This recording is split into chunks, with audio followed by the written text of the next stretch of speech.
नमस्कार दर्शक हो. उजनी धरण मायनस पातळीत असल्यापासून आपण उजनी धरणाच्या अपडेट वेळच्या वेळेला घेत आलो आहोत. यापुढेही अशाच प्रकारच्या व जिल्हाभरातील नवनवीन बातम्यांचे वेगवान बातम्यांचे आपण आढावा घेणार आहोत. त्यासाठी आपण ATN मराठी चॅनेलला सबस्क्राईब केले नसेल तर सबस्क्राईब करा व इथून पुढे मिळवत राहा ताज्या व महत्त्वपूर्ण अपडेट. उजनी धरण 21 जुलै 2025 आज सोमवारच्या सकाळच्या अपडेटनुसार आज उजनीत येणारी आवक ही 4519 क्युसेक्स आहे.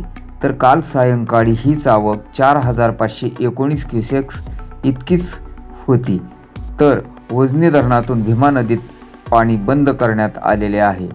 तर वीज निर्मितीसाठी 1600 क्युसेकचा विसर्ग जो सोडण्यात येत आहे तो मात्र उजनीमध्ये भीमा नदीमध्ये मिसळत आहे.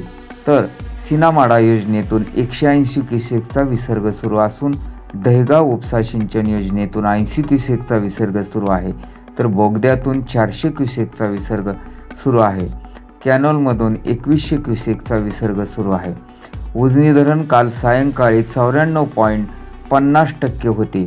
तर आज उजनी धरण सकाळच्या अपडेटनुसार 94.30% आहे. तर उजनी धरणामध्ये एकूण पाणीसाठा 114.18 TMC झाला असून यातील उपयुक्त पाणीसाठा 50.52 TMC झालेला आहे. अशाच पुढील अपडेटसाठी आपण चॅनेलला सबस्क्राईब करा व मिळवत राहा ताज्या व महत्त्वपूर्ण अपडेट.